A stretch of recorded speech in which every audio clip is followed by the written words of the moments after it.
리처드 칼슨 박사는 우리는 사소한 일에 목숨을 건다, 우리는 사소한 일에 목숨을 건다 라는 책을 썼습니다.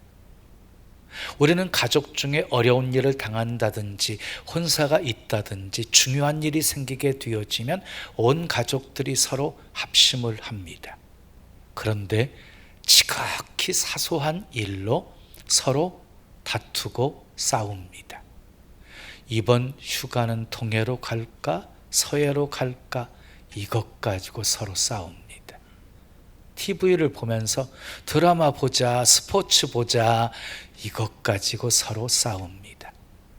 치약 짜는 것 가지고 싸우고 양발 벗어놓은 것 가지고도 싸웁니다.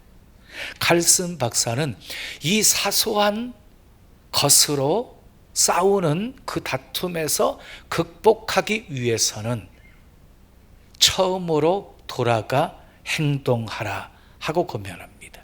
처음으로 돌아가 행동하라. 그런데 오늘 본문의 말씀에서도 예수님께서 에베소 교회를 향해서 문제를 해결하려면 처음으로 돌아가서 행동하라 하고 말씀하고 있습니다. 자, 요한계시록 2장과 3장을 보면 소아시아 7교회 이야기가 소개가 되어집니다. 7이라고 하는 숫자는 완전수, 충만한 수입니다. 그러니까 소아시아 7교회는 모든 교회를 상징하고 있는 것입니다. 7교회 중에 서머나 교회와 빌라델피아 교회는 칭찬만 받았습니다. 사대 교회와 라오디게아 교회는 책망만 들었습니다. 에베소 교회와 버가모 교회와 두아디라 교회는 칭찬도 듣고 책망도 들었습니다. 여러분, 사람이 교회를 어떻게 보느냐, 세상이 교회를 어떻게 보느냐는 매우 중요한 일입니다. 그러나 더 중요한 것은요, 교회 주인이신 주님이 교회를 어떻게 보시느냐 하는 것입니다. 주님은 눈에 보이는 현상만 보시지 않습니다. 눈에 보이지 않는 본질적인 것도 보시는 분이십니다. 그러므로 주님께 인정받는 교회가 복된 교회인 것입니다. 에베소는요, 소아시아에 있는 항구 도시였어요. 항구 도시. 그래서 무역의 중심지였어요. 아시아에서 가장 부유한 도시가 에베소였어요. 에베소는 지금의 터키에 위치하고 있습니다. 터키에. 특히 에베소에는요, 세계 7대 불가사의 중에 하나인 아데미 신전이 있는데 그 아데미 신전은 그리스 파르테논 신전보다 무려 4배나 컸습니다. 4배나. 그리고 아데미 신전에는요, 수천 명의 남녀 사제들이 종사하였고 다신을 기원하는 제사 의식으로 여사제들이 매음 행위를 했습니다.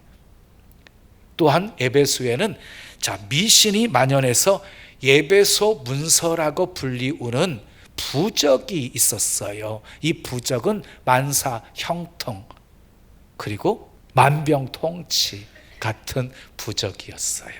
자, 아이 낳지 못하는 여자는요, 그 부적을 갖다 쓰면 아이를 낳게 되어지고, 운동하는 선수는요, 그 부적을 갖다 쓰면 승리하게 되어지고요, 여행하는 사람에게는요, 행운과 그 안전이 보장되어 있고요, 사업하는 사람에게는 성공이 보장되어 있는 그런 부적이에요. 그러니까 이 부적을 구하려고 세계의 모든 사람들이 에베소에 몰려들었어요.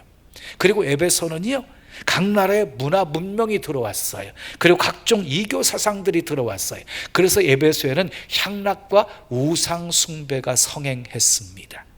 자, 이렇게 에베소는 타락의 온상이었고 모든 종교를 용납해서 종교 박물관을 방불케 하는 곳이었어요.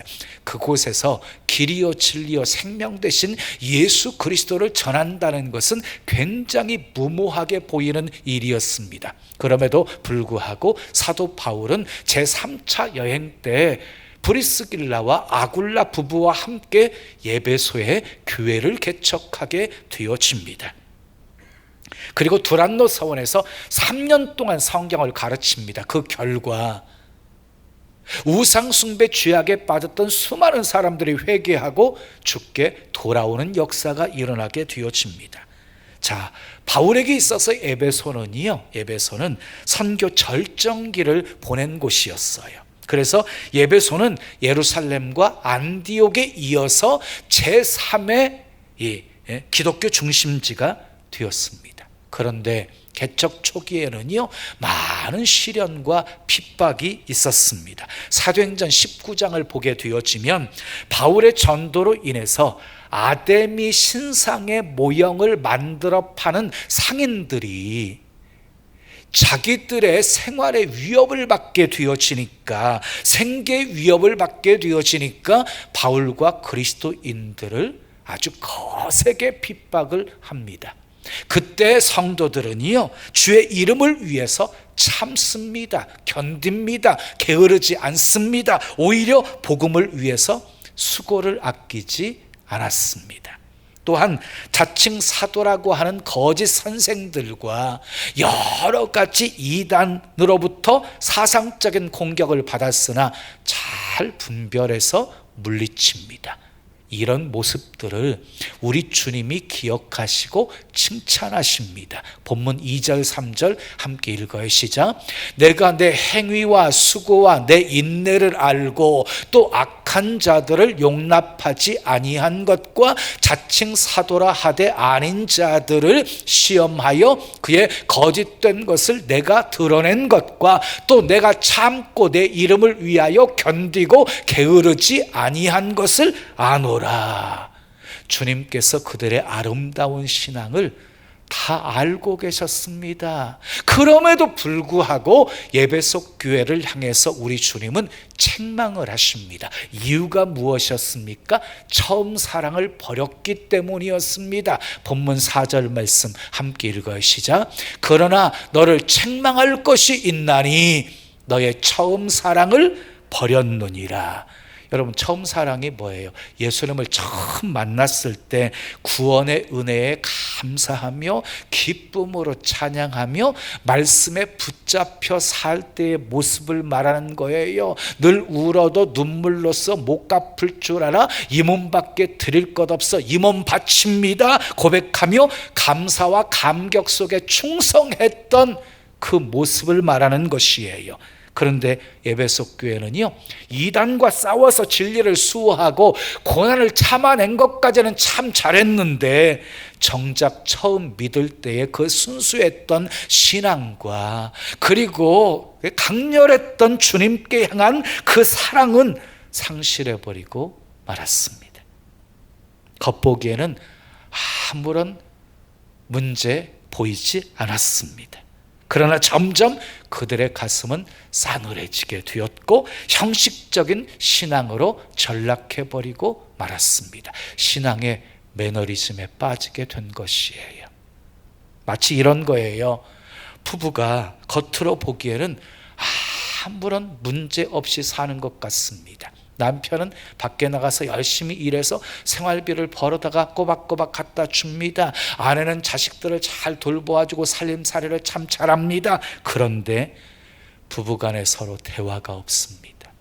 애정도 없습니다. 남남과 같습니다. 에베소 교회 신앙 상태가 바로 이런 모습이었다는 것입니다. 여러분, 부부 사이에 가장 중요한 것이 무엇입니까? 사랑입니다. 사랑. 아무리 고대 광실에 살아도 금은보화가 많아서 온몸에 보석으로 치장을 한다 할지라도 사랑이 없으면 결코 행복할 수가 없는 것입니다. 그러나 부부가 서로 사랑하면 어떤 상황과 환경 속에서도 행복할 수 있습니다. 우리 신앙도 마찬가지입니다. 부부 관계에서 핵심이 사랑인 것처럼 주님과 우리 관계 속에서의 핵심도 사랑입니다. 사랑.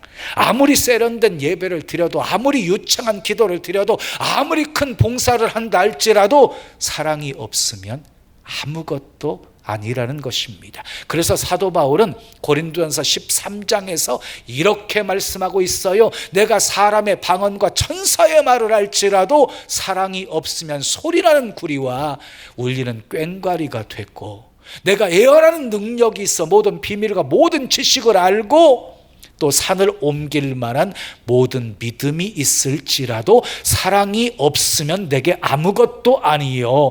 내게 있는 모든 것으로 구제하고 또 내 몸을 불사르게 내줄지라도 사랑이 없으면 내게 아무 유익이 없느니라.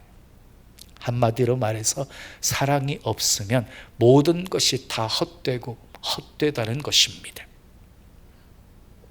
그래서 예수님께서 예배소 교회 성도들을 향해서 이렇게 말씀하십니다. 5절에 그러므로 어디서 떨어졌는지를 생각하고 회개하여 처음 행위를 가지라. 처음 사랑을 회복하라고 말씀하십니다. 그러면 처음 사랑 어떻게 회복할 수 있을까요? 첫 번째 따라하겠습니다. 생각해야 합니다. 본문 5절 말씀을 보면은요, 그러므로 어디서 떨어졌는지를 생각하고 그랬어요. 여기서 생각하라는 말은요, 어디서 떨어졌는지 그 원인을 살펴보라는 거예요. 원인을 찾아야 문제를 해결할 수가 있기 때문인 것이지요. 자, 욕심 때문인지, 허영 때문인지, 자존심 때문인지, 분노 때문인지, 교만 때문인지, 고집 때문인지 원인을 찾아야 알 수 있다는 거지요. 여러분 기억하십시오. 인간의 모든 사랑은 변합니다.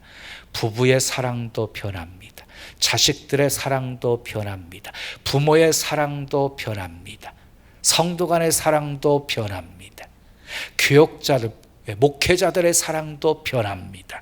이것이 인간의 사랑이 지닌 숙명적인 비극입니다. 불행입니다. 자, 개구리가 올챙이 시절을 잊어버리는 것처럼 사람들도 세월이 지나고 환경이 좋아지게 되어지면 옛날에 고생했던 것을 잊어버리게 되어집니다. 그래서 모세는요, 이스라엘 백성들에게 너희가 가나안 땅에 들어가게 되어지면 너희 조상들이 광야에서 겪었던 그 애환들을 늘 기억하면서 생각하라고 권면하고 있습니다. 너는 애굽 땅에서 좋은 데였던 것을 기억하라. 여호와께서 너를 인도하여 내실 때에 내가 본 큰 시험과 이적과 기사와 강한 손과 편파를 기억하라. 여호와께서 40년 동안에 내게 광야길을 걷게 하신 것을 기억하라. 또 말씀하시기를 옛날을 기억하라. 역대의 연대를 생각하라 하고 모세가 모압 평지에서 이스라엘 백성들을 향해서 고별 설교를 했습니다. 그리고 솔로몬도요, 형통한 날에는 기뻐하고 곤고한 날에는 생각하라고 말했습니다. 여러분 생각하셔야 됩니다. 원인을 찾아야 됩니다. 그리고 처음 사랑을 회복하셔야 합니다. 사랑이 식어지면 나타나는 증상이 있어요. 사랑이 식어지게 되어지면 하나님께 드리는 헌금이 아깝게 여겨져요. 그리고 사랑이 식어버리게 되어지면 주님께 드리는 예배 시간, 드리는 기도 시간이요, 귀찮게 여겨져요. 봉사하는 것도 싫어져요. 전도도 싫어져요. 충성도 싫어져요. 성도들에 대한 사랑도 식어지고, 목회자에 대한 사랑도 식어지고, 이웃에 대한 사랑도 식어져요. 그리고 불평, 불만이 늘어나기 시작해요. 그러면서 삶에 문제가 발생하게 되어져요. 생각하셔야 됩니다. 원인을 찾으셔야 됩니다. 빨리 깨닫는 것이 복입니다. 아멘. 두 번째 따라하겠어요? 회개해야 합니다. 이어지는 본문 5절 말씀을 보면 회개하라고 말씀하고 있어요. 여기서 회개라는 말은 돌이킨다 하는 말이 유턴을 말하는 방향전환을 가리키는 거예요. 여기서 회개라는 단어를 원어적인 의미로 보면은 뉘우치고 돌이킨다라는 뜻이에요. 이사야 55장 7절에 악인은 그의 길을, 불의한 자는 그의 생각을 버리고 여호와께로 돌아오라. 그리하면 그가 긍휼히 여기시리라. 우리 하나님께로 돌아오라. 그가 너그럽게 용서하시리라. 하나님께 돌아와서 회개하면 우리 주님이 용서해 주시겠다고 약속하고 계십니다. 세례 요한은요, 회개에 합당한 열매를 맺으라고 말씀했습니다. 자, 회개하셔야 됩니다. 그런데 회개하지 않으면 어떻게 될까요? 회개하지 않으면 어떻게 될까요? 본문 5절은 이렇게 말씀해요. 읽어요. 만일 그리하지 아니하고 회개하지 아니하면 내가 내게 가서 내 촛대를 그 자리에서 옮기리라. 회개하지 않고 처음 사랑을 회복하지 아니하면 예수님께서요, 촛대를 그 자리에서 옮겨버리시겠다는 것입니다. 아주 무서운 말씀입니다. 앞에서 말씀드렸던 것처럼 여기서 촛대는요, 교회를 가리키는 것입니다. 다시 말해서 촛대를 옮기시겠다는 말씀은요, 교회를 없애버리시겠다는 거예요. 다른 곳에 세우시겠다는 거예요. 그 교회는 버리시겠다는 거예요. 처음 사랑 회복하지 못하면. 자, 그 후 에베소 교회는 어떻게 되었습니까? 끝내 역사 속에서 사라져 버리고 말았습니다. 지금 터키에 있는 에베소에 가게 되어지면 정말 놀라울 정도로 번영했던 곳임을 알 수가 있습니다. 그런데 지금은요, 고대 유적들과 그리고 교회 터가 폐허가 된 채 덩그러니 남아 있습니다. 제가 소아시아 7교회를 다녀봤거든요. 재미 하나도 없어요. 왜? 다 무너져 있거든요. 다 폐허가 된 모습들이거든요. 그러니까 무더운 날씨에 너무 덥기만 했어요. 역사적으로 에베소 교회는 없어져 버리고 말았습니다. 그리고 이제 터키는요, 복음 전하기 힘든 이슬람 국가가 되어버리고 말았습니다. 혹시 여러분의 삶이 꼬여 있으십니까? 문제가 발생하셨습니까? 회개하셔야 됩니다. 처음 사랑 회복하셔야 됩니다. 그게 살 길입니다. 회개해야 하나님과의 관계가 회복되어지고, 하나님과의 관계가 회복되어지면 삶에 얽힌 문제들이 풀어지기 시작합니다. 영혼이 잘 돼야 범사가 잘 되고 강건한 축복 속에 살 수 있기 때문입니다. 마지막 세 번째 따라하겠습니다. 처음 행위를 가져야 합니다. 5절 이어지는 말씀을 보면 회개하여 처음 행위를 가지라 그랬어요. 처음 행위를 가지라. 처음에 에베소 교회는 정말 뜨거웠습니다. 믿음이 견고해서 흔들리지 않았습니다. 내부적으로 끊임없이 공격하는 이단 사상을 막았고, 그리고 교회를 흔드는 그런 대적들 무리들을 단호하게 대처를 했습니다. 그리고 외부적으로 핍박이 올 때 목숨 걸고 신앙을 지켰습니다. 당시 예수 믿는다는 것은요, 목숨 걸고 예수 믿었거든요. 목숨 걸고 핍박 속에서도 소망이 되신 하나님만 바라보며 살았어요. 그런데 그런 그들의 믿음이 식어버린 것입니다. 교회가 이제 안정이 되어지고 외적인 외부적인 시련도 수그러지게 되어지자 안일함에 빠지게 된 것입니다. 주일이 되면 어느 때와 같이 교회는 참석을 합니다. 그러나 옛날처럼 기대감이 없습니다. 계속해서 예배 드리지만 형식적입니다. 처음 뜨거웠던 감격을 느낄 수가 없습니다. 말씀도 귀에 잘 와닿지를 않습니다. 오래 교회 다닌 성도들에게서 흔히 찾아볼 수 있는 신앙의 타성입니다. 그것이 에베소 교회 성도들에게도 찾아왔다는 것입니다. 게다가 당시 거짓 교사들을 대처하기 위해서 집중하다 보니까 성도 간의 사랑도 식어 있었습니다. 바로 그러한 때에 주님이 말씀하신 것입니다. 처음 행위를 가지라. 처음 사랑을 회복하라. 여러분, 처음 교회 다니면서 은혜를 체험했을 때는 어떠셨습니까? 기대감이 있었습니다. 설렘이 있었습니다. 흥분과 감격이 넘쳤습니다. 기도하고 찬송하고 말씀 들을 때 시간 가는 줄 몰랐습니다. 생명까지 바칠 만큼 소중함이 있었습니다. 지금 주님은 그것을 회복하라고 말씀하십니다. 아멘. 베드로 보십시오. 주님을 죽는 데까지 따라가겠다고 호언장담했던 베드로가 작은 계집종 앞에서 예수님 모른다고 3번씩이나 부인해버립니다. 닭이 웁니다. 닭 울음소리를 듣고 예수님 말씀이 생각나서 밖에 나가서 심히 통곡합니다. 회개하고 돌이킨 것입니다. 그 후 십자가에 달렸던 주님이 부활하시고 갈릴리 호수에 찾아오셔서 베드로에게 이렇게 말씀하십니다. 내가 나를 사랑하느냐? 내가 나를 사랑하느냐? 내가 나를 사랑하느냐? 내가 주님을 사랑하는 줄 주께서 아시나이다. 사랑을 회복하게 되어집니다. 그 후 베드로는 복음을 증거하면서 십자가 거꾸로 지고 순교하게 되어지지요. 여러분, 사랑의 능력입니다.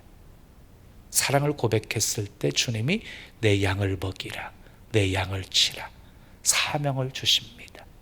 사랑 없이 사명 온전히 감당할 수 없습니다. 좋은 교회는 어떤 교회일까요? 처음 사랑 회복해서 그 처음 사랑에 감격이 가득한 교회가 좋은 교회입니다. 예수님을 생각만 해도 좋고 가슴이 뛰고 눈물이 핑 돌고 그래서 행복한 성도들이 많은 교회가 좋은 교회입니다. 여러분, 처음 사랑 회복되면은요, 환경 전혀 문제가 되지 않습니다. 처음 사랑 회복되면. 하박국 선지자를 보십시오. 없고 없을지라도 구원의 하나님으로 인하여서 기뻐하고 즐거워합니다. 처음 사랑 회복하면 데살로니가 교회처럼 사랑의 수고, 소망의 인내, 믿음의 역사가 있어서 소문나게 되어집니다. 처음 사랑 회복하면 빌라델비아 교회처럼 작은 능력을 가지고도 주의 말씀 지키며 주의 이름 배반하지 않고 칭찬받고 열린 문의 복을 받게 됩니다. 아멘. 마지막으로 우리 7절 본문 7절 말씀 읽어요. 시작. 귀 있는 자는 성령이 교회들에게 하시는 말씀을 들을지어다. 이기는 그에게는 내가 하나님의 낙원에 있는 생명나무의 열매를 주어 먹게 하리라. 여기서 이기는 자는 처음 사랑을 회복한 자를 말하는 것이고요, 낙원은 천국을 가리키는 것이고요, 생명나무의 열매를 먹게 하신다는 것은요, 영생을 누리게 하신다는 것이에요. 그러므로 처음 사랑을 회복한 사람에게 하나님께서 영생의 복을 주신다는 것입니다. 사랑은 여러분, 모든 관계에서 핵심은 사랑입니다. 사랑이 없는 교회는 더 이상 교회가 아닙니다. 사랑이 없는 가정은 더 이상 가정이 아닙니다. 사랑이 없는. 자, 여러분, 우리는 주님을 사랑해서 예배하고 주님을 사랑해서 헌신하고 주님을 사랑해서 전도하고 주님을 사랑해서 충성합니다. 그러므로 지금 우리들에게 가장 필요한 것은 처음 사랑을 회복하는 것입니다. 교회에서도 가정에서도 사회에서도 가장 필요한 것은 사랑의 회복입니다. 하나님의 은혜로 성령의 도우심으로 처음 사랑 회복하시기를 축복합니다. 그래서 늘 처음 사랑 가슴에 지니고 그 사랑 나타내 보이며 남은 생에 복되게 사시기를 예수님의 이름으로 축원합니다.